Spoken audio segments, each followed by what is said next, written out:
If you have spent more than 5 minutes sewing, then you will have absolutely seen this classic cult pattern, which is the Heather Blazer by Friday Pattern Company. Why is it a cult classic? Well, it's beginner friendly, looks designer, and there are multiple ways that you can sew it, so you can get completely different looks from one single pattern. I've now made 3 of them: classic, cropped, and my latest experiment, which is this lobster print jacket. In this video, I will share with you the hacks that I've used, where I found the fabric for these blazers, and 3 ways that you can wear this hacked Heather blazer, because I want to prove to you that one pattern can give you 3 completely different silhouettes. So my first Heather was straight out of the packet. I cut a size small and I made 0 adjustments. This is a beginner friendly pattern, but as you can see, it is fully lined. It has a classic boxy oversized fit.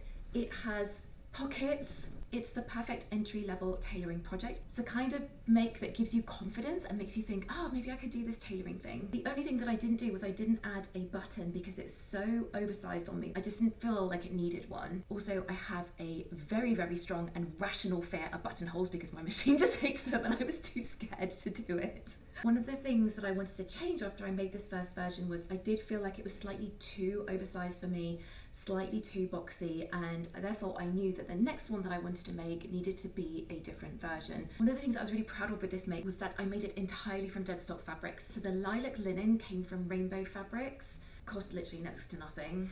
And the lining came from the new craft house. I think it's like an acetate twill. So I saved fabric from landfill making this. I knew with my next make using this pattern that I wanted to get the proportions different. So I made this cropped version of the Heather. The fabric came from Sew Me Sunshine and it's this beautiful jacquard fabric. This is not dead stock fabric and it intermittently comes in and out of stock. I think it is out of stock at the moment, but she might have a different colorway.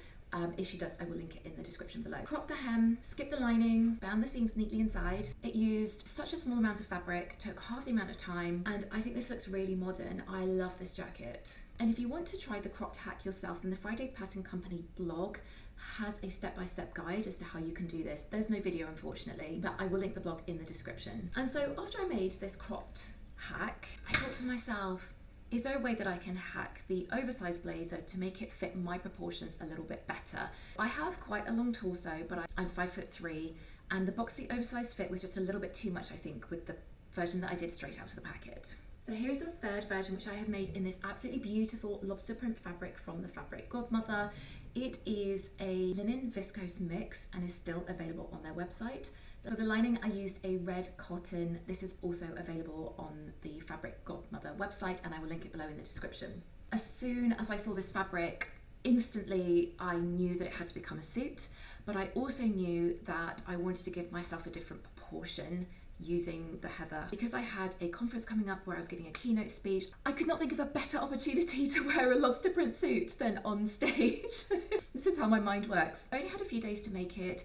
I knew I had to use patterns that I had used before, and so obviously the Heather came to mind. I took about 8 or 10 centimeters off the bottom, so it's more cropped, but not the fully cropped version that I made with option number 2.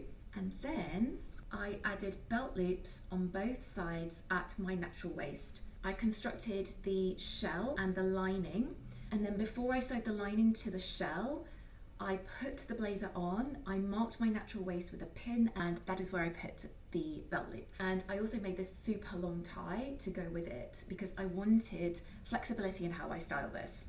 I think that every sewist should add belt loops to their Heather, and here is why. There are 3 different ways that you can wear this. I'm going to show you now. So option 1 is open and oversized, which is the classic boxy Heather energy. Even if you put the belt loops on, you don't have to wear it with the ties. Option 2 is to tie it loosely at the back for instant shape without losing structure. Option 3 is fully wrapped. So you wrap the tie around yourself a couple of times, cinch the waist, and then tie it together.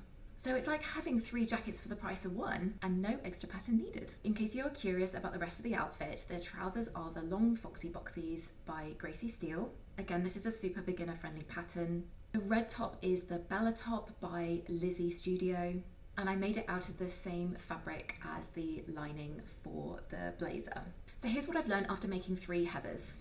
Once you've found a good base pattern that works for you, you don't need to spend more money on different patterns to get different looks. A few tweaks can give you endless options. You can reinvent the pattern and end up with something completely unique. I haven't seen a single Heather with belt loops yet. but now I'm hoping I'm going to see loads. Let me know in the comments which is your favourite, the classic, the cropped, or the tie version. And if you enjoyed this video, please hit the like button and make sure that you're subscribed for more DIY high-end looks on a high street budget.